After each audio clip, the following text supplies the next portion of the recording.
Antiati World's Vanessa Conneely joins me now with a bit of an update. In fact, this mishap is just crazy, very newsworthy. You wouldn't even believe it if it was actually in a film. I know. And I've been confused up until now as to how this can actually happen, but you've got some news for us. Yes. So conspiracies put to bed. It was not Russian hackers.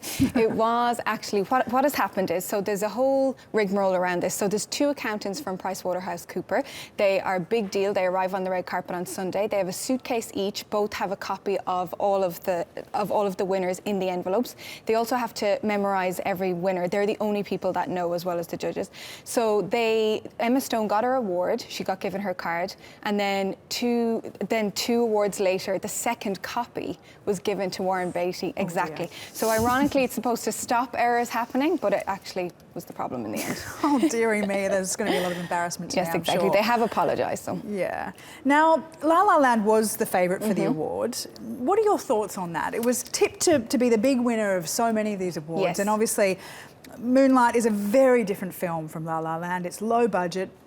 They're both deserving films in very different ways. What are your thoughts, personal thoughts on both films, and what do you think this honour for Moonlight will do for sort of such a small budget and interesting, very un-Hollywood-like film in the broader market? Well, I was in the anything but La La Land camp, to be honest. I'm not a fan. I just think it was undeserving anyway. So I was happy. I was one of the people going, oh my God, this is amazing. So Moonlight, I just think it really deserved it. This kind of, you know, like you say, low budget. La La Land was $13 million to make, whereas Moonlight was $2 million.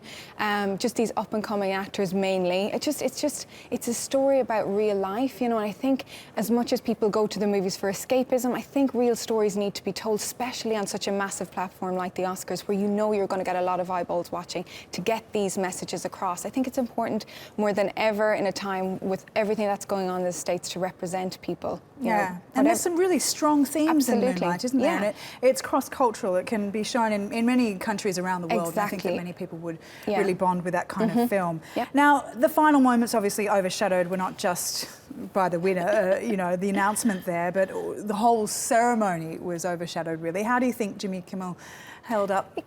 Yeah. It was his first time doing it. He says he'll never be asked again after what happened. I mean, I think he really earned his money, because when this happened, he had to go completely off script. He kind of skulked in at the back and kind of was like, oh, I don't know what to say. But he did it. His fodder for the night was Donald Trump. He live tweeted Donald Trump 2 hours in and said, we've heard nothing from Trump, so let's kind of bait him.